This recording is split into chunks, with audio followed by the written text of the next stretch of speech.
A private investigator and actor says he has proof and evidence he's sending to the FBI that Whitney Houston was murdered by two men. There was this sort of party where apparently half the room were in tears, the other half were kind of partying. What did you feel about that? I thought that was complete insanity. Another day, another unfolding celebrity death case with shocking details. This time it's Whitney Houston's case raising suspicions of foul play. We now know what caused the death of singer Whitney Houston. Many believe her death holds eerie circumstances hinting at potential M. The question is, how did they all combine to kill her? What's more alarming is the reported connection between Whitney and Clive Davis just before her demise, with her being found dead shortly after their meeting. The spotlight is now narrowing on Clive as the investigation intensifies. A toxicology report showed she drowned in her bathtub accidentally because of cocaine use and heart disease. Clive Davis holds immense power within the music industry, standing out as one of its most influential figures. His track record speaks volumes, particularly when he launched Arista Records, where he successfully signed a multitude of major black acts. The list of artists he brought on board is impressive, including Patti Smith, The Outlaws, Eric Carmen, Exposé, Ace of Base, Air Supply, Dionne Warwick, Ray Parker, and Radio, Aretha Franklin, and Alicia Keys. Davis played a pivotal role in giving Puffy his initial opportunity to establish Bad Boy Records, but his greatest success came when he discovered Whitney Houston. My spending time with her when the picture was inescapable. There were two times, one live, where she came to my home, where we had a personal. Astounded by Houston's extraordinary singing talent and her image as an all-American sweetheart, Clive seized the chance to propel her into megastardom. This move not only greatly benefited Whitney, but also significantly boosted Clive Davis's net worth, reportedly reaching close to $800 million.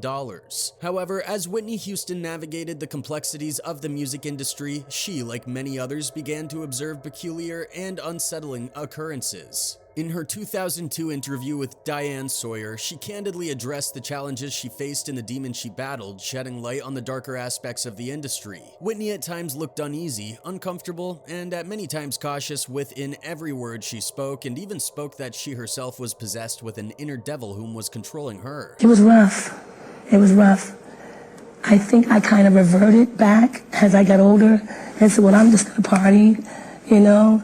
It was kind of a rebel in me. She brought up her dispute with Clive Davis and a potential conspiracy to harm her in the course of that interview. In divulging numerous industry secrets, she unwittingly made herself a target. Exploiting her vulnerabilities and past struggles with addiction, they aimed to undermine her credibility and ensure that the public didn't take her revelations seriously. The unexpected and shocking news of her demise occurred at a time when no one anticipated such a tragedy, especially given the circumstances surrounding it. It was a sorrowful twist of fate that profoundly impacted the music world. Tragically, the entertainment industry has witnessed numerous instances where artists, immersed in the demanding nature of their work, succumb to the scourge of DA. Whitney Houston was no exception. Her ongoing battle with DA and smoking, coupled with deteriorating health, cast a shadow over her entire career until it reached an irreversible tipping point. It's my heart. It's what I want and what I don't want. Nobody makes me do anything I don't want to do. The unfortunate turn of events occurred on February 11th, 2012, the day before the scheduled Grammy Awards. On that day, the music industry luminaries gathered in Los Angeles for the Grammys, and Whitney Houston, accompanied by her family and friends, checked into the Beverly Hilton Hotel. A tradition preceding the Grammys was Clive Davis, Houston's mentor, hosting a pre-Grammy party. As preparations for the evening's festivities were underway, Houston's assistant, Mary Jones, arranged her dress on the bed and then left the room. What transpired during the brief period Jones was away, leading to the discovery of Houston unconscious and submerged face down in a water-filled bathtub upon her return, remained a mystery until the coroner's report provided insights. Tragically, Houston was pronounced dead at 3:55 p.m. on the same day at the scene. Happened here at 3:43 yesterday afternoon when a member of Houston's entourage located her body inside this hotel.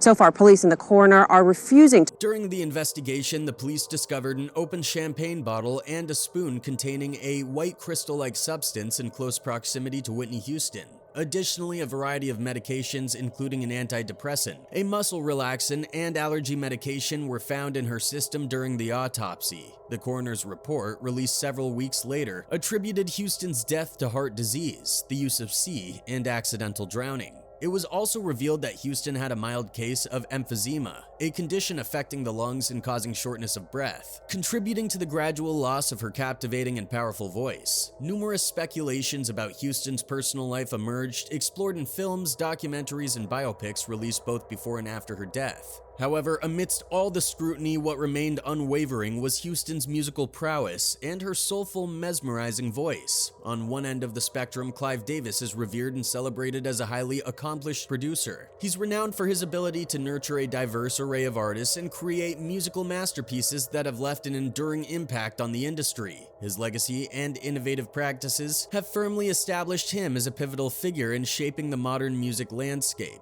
Consistent with what you're writing about, you could go from one side of the stage to the other. Yet lurking in the shadows is a contrasting perception of Clive Davis. Some voices paint a more nuanced and controversial picture, suggesting a darker side to his persona. Critics portray him as one of the industry's early gatekeepers, allegedly wielding influence through manipulation and calculated actions. These claims depict him as a strategic operator operating behind the scenes and orchestrating moves that extend beyond the public eye, casting him in the light of a cold-blooded manipulator. He needed her back, but he needed her back and under his control.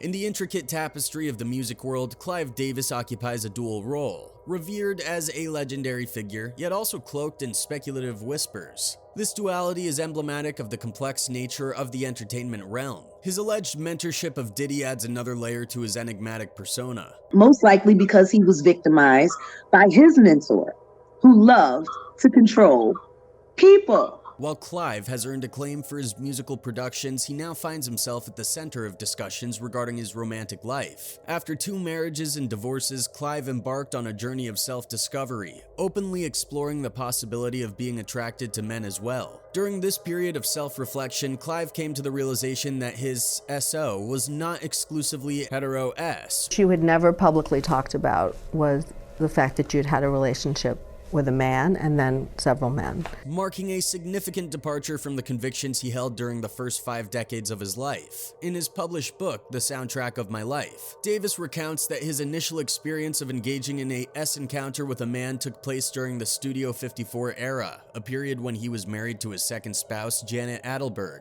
On this night, after imbibing enough A, I was open to responding to his S overtures, Davis wrote. Was I nervous? Absolutely. Did the heavens open up? No, but it was satisfying. The experience prompted a period of soul-searching and self-analysis. Following his separation from Adelberg in 1985, Davis entered into relationships with individuals of various genders. From 1990 onward, he has been involved into and during relationships both with male partners. You don't have to be only one thing or another, Davis said in an interview with US chat show host Katie Couric. I opened myself up to the possibility that I could have a relationship with a man as well as the 2 that I had with a woman. In another chat with Nightline, Davis complained that BS is maligned and misunderstood. For over 50 years, I never had S with a male, he said. It wasn't repressed, I had very good S relationships with women. Clive said that he is not ashamed of his S orientation. He said, quote, but I never stopped being attracted to women. Bi S is understood. The adage is that you're either straight or gay or lying, but that's not my experience. To call me anything other than bi S would be inaccurate. However, his alleged most talked parties with open use of all types of Ds and Whitney's dead body full of Ds also suggests that he may be involved in her death or at least may have introduced her to Ds. And more importantly, he was the last person she met before her demise. The beginning of the saga unfolded in 2006 when Whitney Houston filed for divorce from Bobby Brown, as reported by MTV News. Their union had been marred by controversy, domestic abuse, physical violence, and accusations of infidelity, culminating in a tumultuous journey. Following the divorce's finalization the subsequent year, Houston was granted full custody of their daughter and they parted ways. In a revealing interview with Oprah Winfrey in 2009, Houston accused Brown of exhibiting jealousy and subjecting her to both physical and emotional abuse. The talk was I was with her because I needed something from her. All I needed was her to love herself the way I loved her. After the divorce, Houston made concerted efforts to rehabilitate her public image. In contrast, Brown remarried and expanded his family, having 3 more children with his manager, Alicia Etheridge. According to The Star, they exchanged vows in 2012, mere months after Houston's tragic passing in a hotel bathtub at the age of 48. Despite the tumultuous drama that characterized their relationship, it's acknowledged that a profound love persisted between them. Brown was reported to have shed tears during a performance upon learning of Houston's untimely death, as documented by The Hollywood Reporter. If I could get those 2 days back.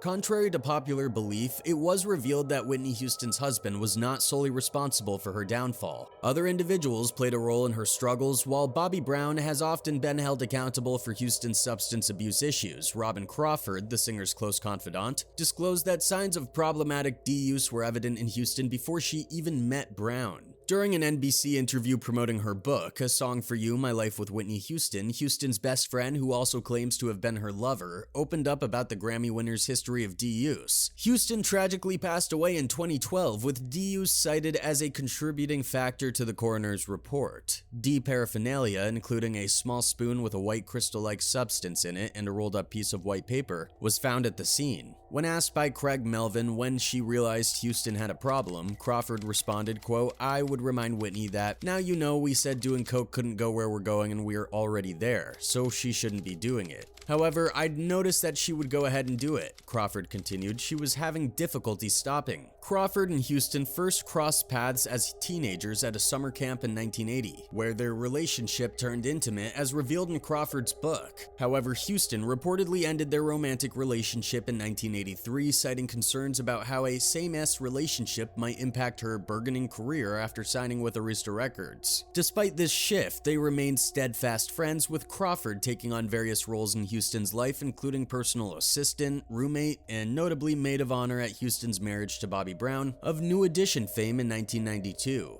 Contrary to the public perception that Brown introduced Houston to D's, Crawford's book, as highlighted by Melvin, clarifies that Houston had engaged in D-use before Brown entered the picture. Crawford acknowledged this, stating that while Houston wasn't a consistent D-user, there were occasions when she would partake, occasionally overindulging. I didn't get into really heavy drugs until I met Whitney, but it destroys people. In response to the persistent blame placed on Brown for Houston's substance abuse issues, Crawford emphatically stated that Brown did not introduce Houston to D's. She refuted the notion that he brought her down. Regarding speculation surrounding Diddy and Clive Davis's connection to her death, reports gained traction when Clive himself admitted to being the only one with Houston in her final moments. My spending time with her when the picture was inescapable. There were 2 times, one live, where she came to my home, where we had a personal... Many people believe that Clive is the one who put her on D. And given Clive's history, it is no secret how he has been in the headlines for D dealings. According to the civil suit filed against Mr. Davis, evidence surfaced suggesting that Mr. Winshaw had allegedly misused the company's funds. Mr. Winshaw was summoned before the Newark grand jury and subsequently discharged by Columbia on April 10, 1973. Columbia's investigation into Mr. Winshaw's actions led directly to Anthony Rubino, the director of marketing administration at Columbia Records, who approved expense vouchers, and ultimately to Mr. Clive Davis, one of the most influential figures in the recording industry. Mr. Rubino was terminated on May 25th, followed by Mr. Davis on May 29th, 1973. The lawsuit by Columbia alleged that Mr. Davis had used company funds to renovate his Central Park West apartment and to host an extravagant bar mitzvah reception. Mr. Winshaw was also implicated in the misuse of funds, according to the suit. Numerous music industry insiders interviewed in recent days referred to one executive at Columbia Records who was commonly known as the House Pimp. Quote, "Clive was Mr. Super Straight, Mr. Dignity, while this other guy was Gotcha, the one who got whatever an artist wanted," a former Columbia Records employee said. If an artist came to town and wanted a hooker or grass or whatever, he went to him. "There's somebody like that at most pop record companies," said a leading executive in the industry. "I don't know how many companies are involved, but if one is, they're all doing it. When somebody says yells, "We need 6 broads or 8 bags," somebody's got to do it. Federal investigators brought this information to Columbia Records, prompting the company to immediately initiate an investigation into Mr. Winshaw's activities. So this case shook the industry and immediately sparked the news that Whitney may have been targeted for Clive's cruelty. Moreover, there are also speculations that Diddy also may have joined hands with Clive to end Whitney, because Clive is also rumored to mentor Diddy. P. Diddy and Clive Davis share a long-standing acquaintance dating back to the heyday of Tupac. Even prior to being honored with the Grammy Salute 2020 to Icons Award, recipient Sean Diddy Combs openly criticized the Recording Academy during the pre-Grammy Gala. The event had already secured its place in the prestigious annals of the Clive Davis and Academy-hosted gathering. Amid Davis's acknowledgments to luminaries such as Beyonce, Jay-Z, Cardi B, Dua Lipa, Janet Jackson, Ozzy Osbourne, Nancy Pelosi, and others seated in the star-studded audience, the atmosphere was electric, with multiple standing ovations. Control what's in video games, we control how they wear their pants, sag their pants, we control everything. Following the electrifying opening act, interim CEO, board chair Harvey Mason Jr. offered welcoming remarks that briefly addressed the long-standing issues brought to light in the wake of allegations made by ousted President CEO Deborah Dugan over the preceding week. But there is a long-standing story behind all this respect, and this can be understood through Jaguar Wright. In her revelatory interview, where she openly criticized several members of the Hollywood elite for their dubious and occultic practices, Jaguar Wright disclosed a shocking claim that Diddy is involved in tea for Hollywood elites. This assertion may initially seem weighty and perhaps too extreme to be entirely accurate. Clive had a fight 2 days before, and from what I was told, Bobby Christina was present for some of that fight, and then the next thing you know, she's dead. In her interview with Real Life Production, Jaguar Wright leveled serious accusations against Diddy, claiming his involvement in secretive transactions for Hollywood elites, hosting unusual parties where transactions revolved around substances and money, and allegedly orchestrating harm against those attempting to expose him. These allegations are weighty, especially considering they are directed at someone as affluent and influential as Diddy. Making such statements entails significant risk, almost like painting a target on one's back. Nevertheless, both Jaguar Wright and Bobby seem undeterred or unconcerned about potential consequences. This boldness may stem from their belief that their claims about Diddy are based on truth. Has Puffy ever been in a coma? Has anything happened to him? Diddy's track record reveals a pattern of abusing his power and status, cultivating a hostile environment for those in his proximity. Wright and Bobby have made disturbing allegations accusing Diddy of using his position as the owner of Bad Boy Entertainment to pressure staff and aspiring artists into engaging in intimate acts merely to satisfy his ego. Wright recounted an incident where a female lawyer at Bad Boy Entertainment, whose identity she protected, confided in her about witnessing Christopher Williams performing a compromising act on Diddy in exchange for a demo deal. According to Wright, the lawyer was a talented young woman on the verge of a promising career, heightening the gravity of the revelations. However, this is what Bobby Brown has also emphasized. As two immensely popular entertainers reaching the zenith of their careers, it's hardly surprising that their paths eventually crossed. The initial encounter took place in '89 at the Soul Train Music Awards, where they found themselves seated near each other. Whitney Houston initially confessed that she believed she hadn't made a favorable first impression on Bobby Brown. In a '93 interview with Rolling Stone, Houston recounted the peculiar beginning of their acquaintance, involving an unconventional physical interaction. Quote, "I and some friends of mine were sitting behind Bobby Brown. I was hugging them, we were laughing, and I kept hitting Bobby in the back of the head. Robin said, 'Whitney, you keep hitting Bobby, he's going to be mad at you,'" shared Houston. She extended an apology for the unexpected encounter, to which Brown reportedly responded with, "Yeah, well, just don't let it happen again," as recounted by Houston. Following this encounter, she assumed he wasn't particularly fond of her and sought to change his perception. In an effort for a more formal reintroduction, she invited him to a party. The two maintained a friendly connection, and several months later, Brown asked her out. Their pairing puzzled many due to their vastly different media images, Bobby an R&B singer and bad boy, while Houston was a pop star with a good girl image. Despite the critics, the lovebirds persisted, dating for 3 years before Brown proposed. Little did they know, this marked only the beginning of what would turn out to be a roller coaster marriage. When you find love, you find it. I mean, it finds you, I should say. Between me and her, it was so instant. We were so much like each other. On July 18, 1992, Whitney and Bobby exchanged vows at her home in front of a star-studded guest list of 800 people as reported by Lifetime. While the beginning of any union is typically seen as one of the purest stages of a lifelong commitment, the alleged DA that haunted the couple in the years following their wedding had already taken root on the day of their wedding. According to Brown's account of the significant day, he witnessed Whitney snorting C before the ceremony, and she purportedly offered him some as well. Brown claims to have declined, as detailed in his autobiography Every Little Step My Story. However, this incident marked only the initial encounter with D for the couple. Despite the challenges, they managed to sustain successful careers and celebrated the birth of their only child together, Bobby Christina, in '93. So it's not a mystery to me. The same thing that happened to my daughter is what happened to Whitney. There's only one person that was around both occasions. Both admitted to using D and consuming A, but this aspect of their lives remained concealed and only came to light years later. In the 2000s, when Whitney started making headlines, many speculated that it was likely Brown's influence that led to her struggles, given their vastly different media perceptions. However, it was revealed that Houston's substance use had begun years before she met Brown, a fact confirmed by her brother after her death. During their marriage, both Whitney and Bobby found themselves entangled with D-related incidents. The first notable headline emerged when Houston was discovered in possession of M in Hawaii in 2001. Subsequently, numerous stories about the singer's legal troubles shed light on a habit she had managed to keep hidden for years. Brown, too, had his share of encounters with the law, facing arrest for D possession and reckoning with legal issues from his past in 2003, as reported by CNN. That year proved to be eventful for the couple, with D dominating much of the news surrounding them, and a domestic violence incident further exacerbating their troubles. Despite Brown being charged with battery for A. Houston, the couple remained together, and it became increasingly evident that their relationship was toxic. County authorities here in the Atlanta area have filed a domestic violence